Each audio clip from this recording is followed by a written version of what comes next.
Hey now, what's going on, y'all? How y'all doing? Hey, how's it going? Yeah, it's us again. It's us's again. Yep, we're the Williams. Yes. This is my beautiful wife, Ramona, Hello. and my name is Wilbert.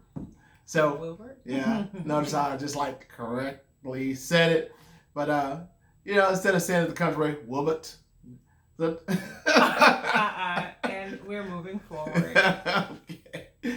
So we're just coming to you today, just saying to you, hello, and thank you for allowing us to come into your day again, your moment, your time, and just open up your hearts and your ears to us, to allow us to pour into your day and your life, and just hoping that our successes, not just success, but successes, or our realism. Yeah. Like our successes and just being real and Yeah. kind of open. Yeah, that they're a blessing to you, and Yep. and hopefully you can take these experiences that we have that have proven to be beneficial to us. Yep. Maybe they can be beneficial to you. And with that being said, we're here today with another edition of Love Unscripted. Ha, yes, that's us. Totally unscripted. And what are we talking about today? And today our topic is going to be about clarity is key. Ooh-wee. Yes. Now, Yes. See, there's a lot of times there are things that are left unsaid. Yeah. In marriages, in a covenant, that you just need to just put it out on the table. Sometimes you just got to talk about it. Yep. Sometimes the insecurities, leaving things unsaid to me is a dangerous thing. To us, it's a dangerous thing. Yeah, thank you. You're not the only one that feels that way. Like, it is definitely something I think could be dangerous to a relationship. Absolutely. It's best to just be clear about your choices, clear about your thought, clear about your intentions, clear about your desires. Don't leave nothing unsaid. Yeah, clear about expectations. Come on. Yeah. Absolutely. Yeah. Just clarity. Yeah. Clarity. Because I tell you, it's not always, it's not always that like a spouse will miss what you were saying, or don't quite get what you're saying, or don't quite listen to what you were saying. Maybe it's not that what's missed. Maybe it's that wasn't said. Come on now. Yeah. Yeah. Perhaps it's something that wasn't said, not something that was missed. Yeah. Because we're talking, but maybe we're not giving full disclosure of what we're meaning. Mm-hmm. To your spouse. And to me, it's like when you do that, you shortchange yourself. Yeah, and the relationship. Yeah, you do. Yeah. You shortchange the relationship. You Yeah. shortchange the moment. There could be more to what y'all are enjoying if you just be clear about your expectations and your desires and what your needs are, instead of being fearful about how a response may come up or how a reaction may be. Yeah.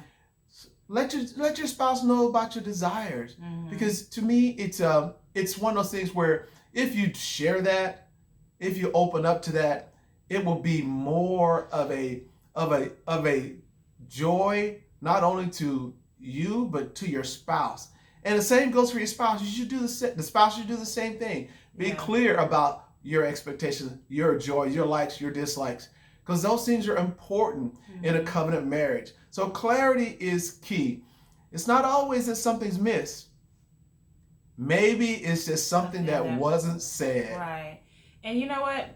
If I can speak for women, okay, so no, because I don't want to get in trouble. I don't want anybody saying it's not just women, it's men too. Okay, so I'm going to speak for myself, and I'm going to make a generalization. However, and so if the generalization doesn't kind of stick with you, if it doesn't hit home, don't worry about it.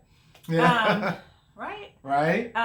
So I know a lot of times we almost feel like because we have been together for so long, or I know my husband, I know my wife, I love him, he loves me, then he should know what I'm saying. He should know how I'm feeling, right? That happens That's so true. That happens. Does it happen with us?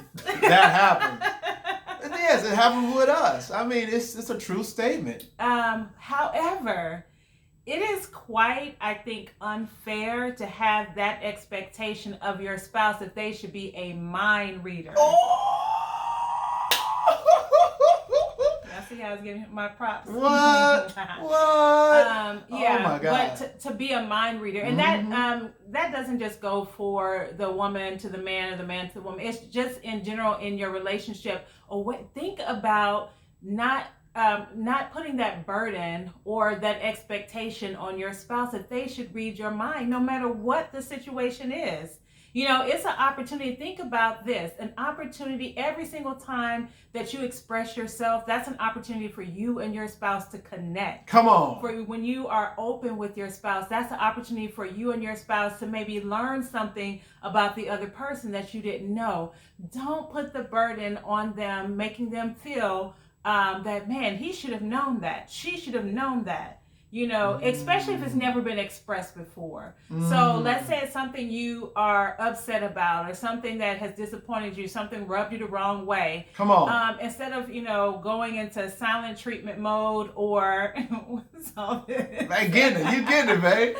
Instead of going into silent treatment mode or scooching over to your end of the bed, closer to the edge. Baby, get it. I'm sorry. And cutting off that time of affection and cuddling and intimacy, say, you know what?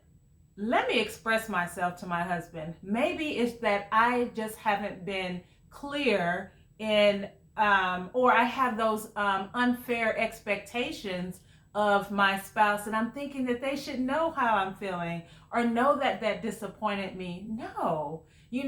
Clarity is key. Yes. Clarify that thing for them. And you know what? Sometimes even if you feel like, oh, he knows, she knows, guess what? Put it out on the table anyway. Make it crystal clear. Make it crystal clear. Babe, when I came home today, it's so silly, but when I came home today, I really wish that the dishes were washed, right? So I could just come right home and start cooking versus walking into the door and the dishes aren't clean and you just go into the kitchen throwing pots and pans around, making whatever it is that you're gonna make for the evening, and it just changes the whole mood. Like, make that mood a mood of sweetness and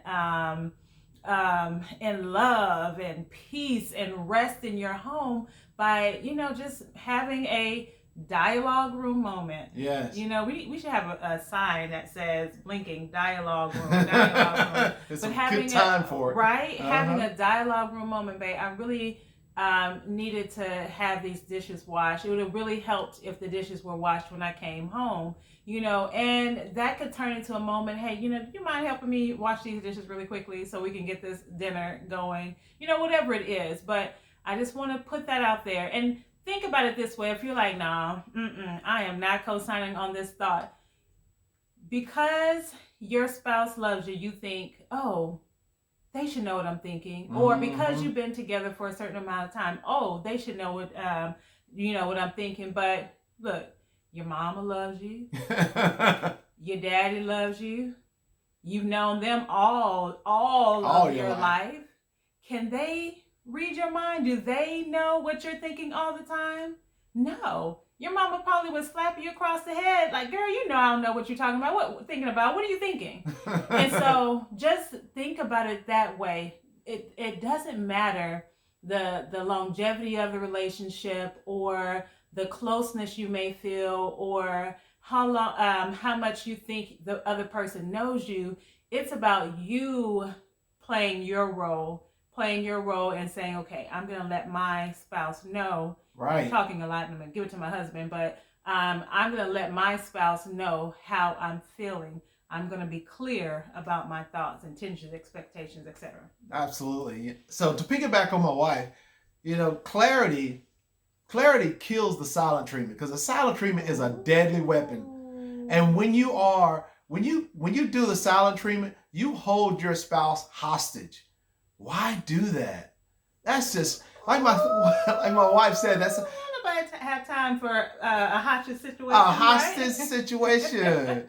In a covenant marriage, that's supposed your communication should be on the level. Now you can take me hostage if you try to, Yeah, there's better ways to take a person hostage. She get me off. She get me off track. but yeah, so don't hold your spouse hostage. Husbands, don't hold your wife hostage. Wives, don't hold your husband hostage. It's really unfair.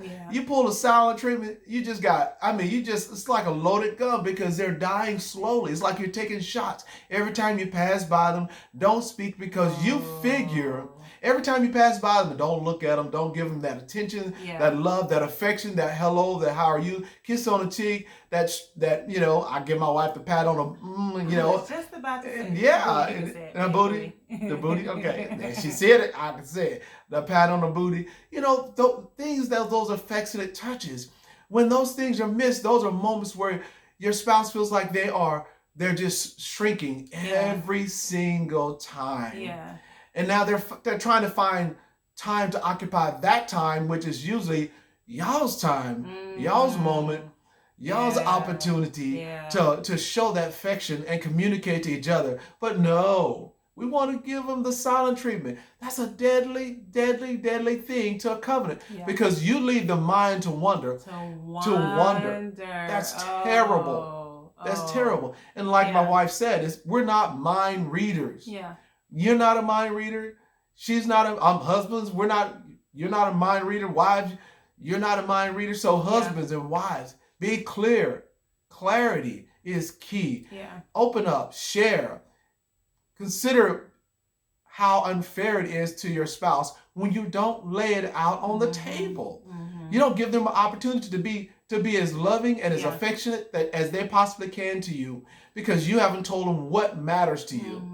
You haven't shared what builds you and what crushes you. Ooh. That happens. Ooh. That happens. Yes, that is good. What Oh, that's good. Okay. What bothers you, what concerns you, or what makes you laugh, what makes you happy, what makes you feel good, what makes you get excited.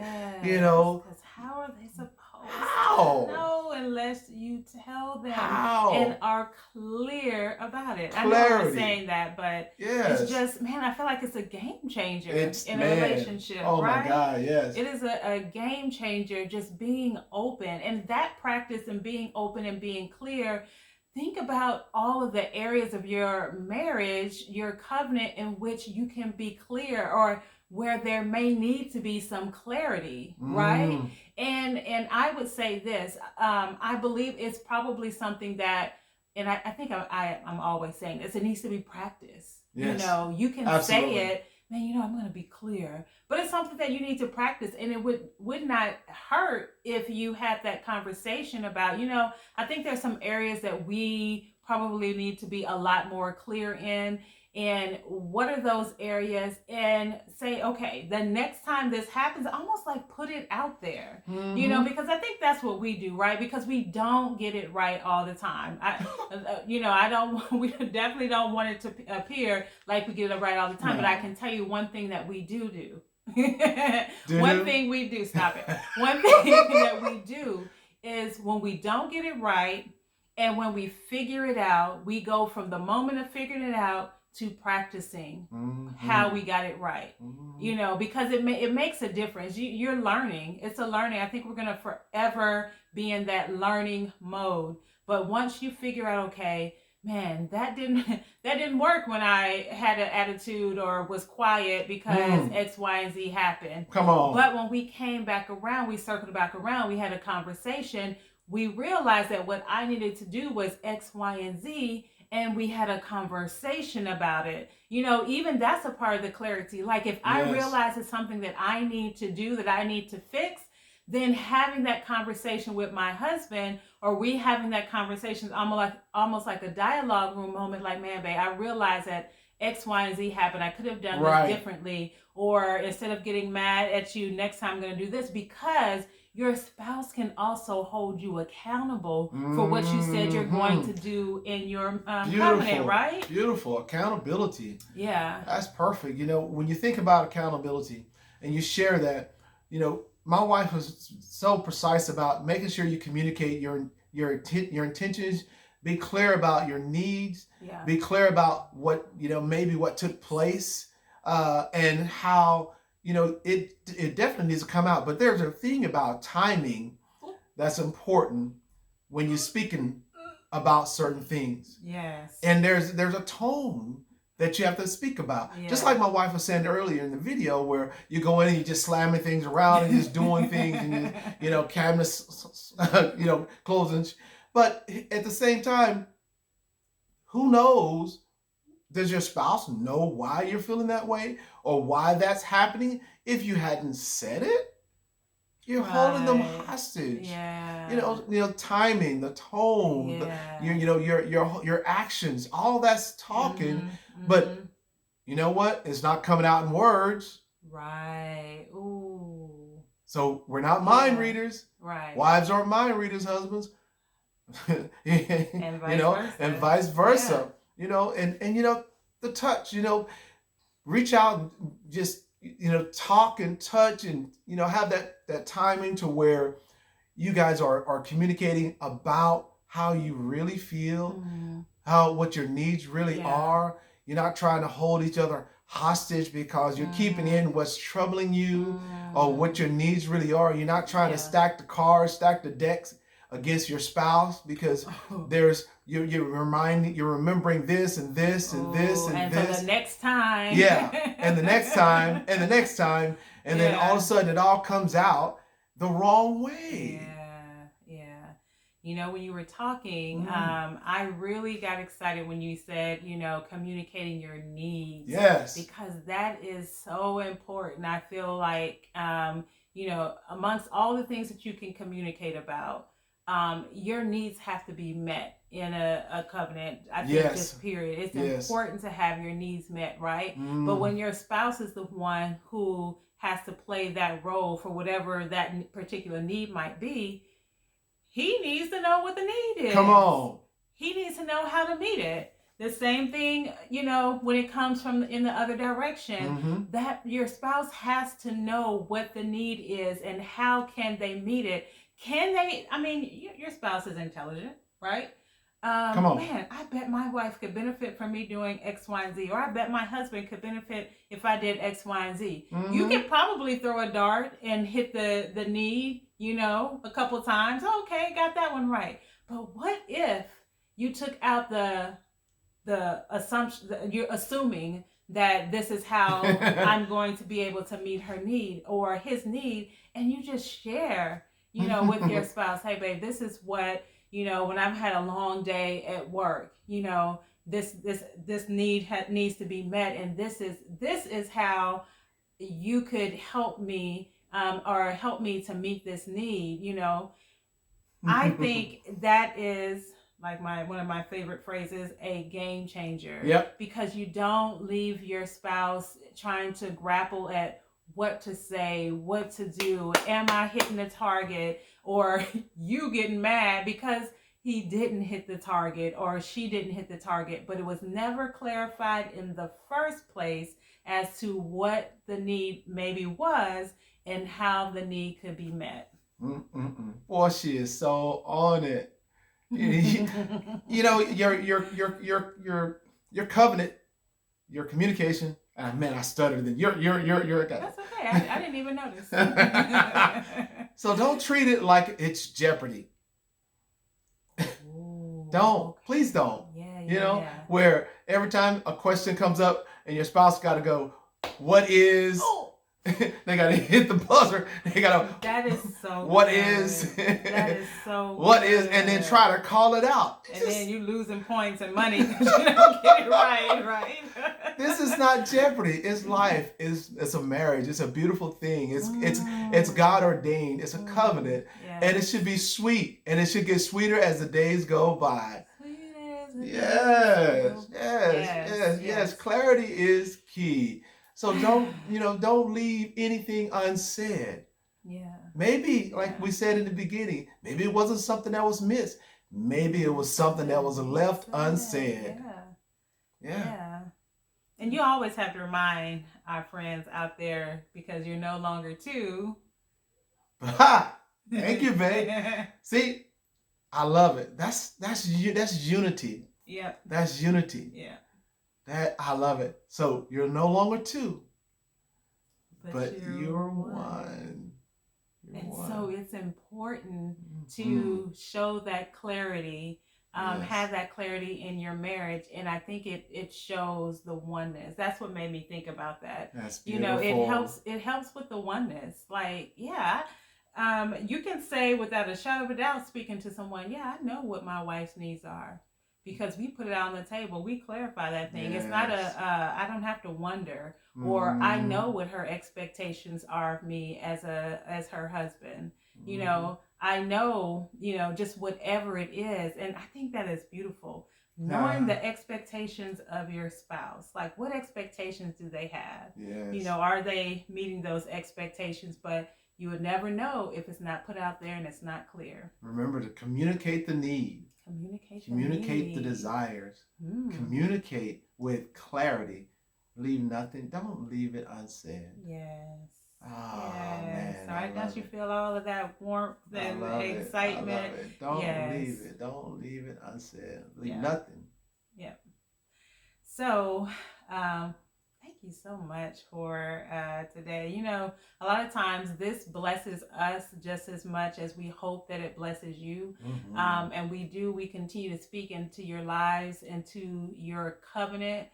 Whether you are already in a covenant marriage or you are hoping to get there one day, we speak clarity into your marriage. Okay? Clarity that will bring peace, and clarity that will bring joy and a connection with your spouse like you have never had before, that will open your eyes to the beauty of the person that God has placed you together with. Absolutely.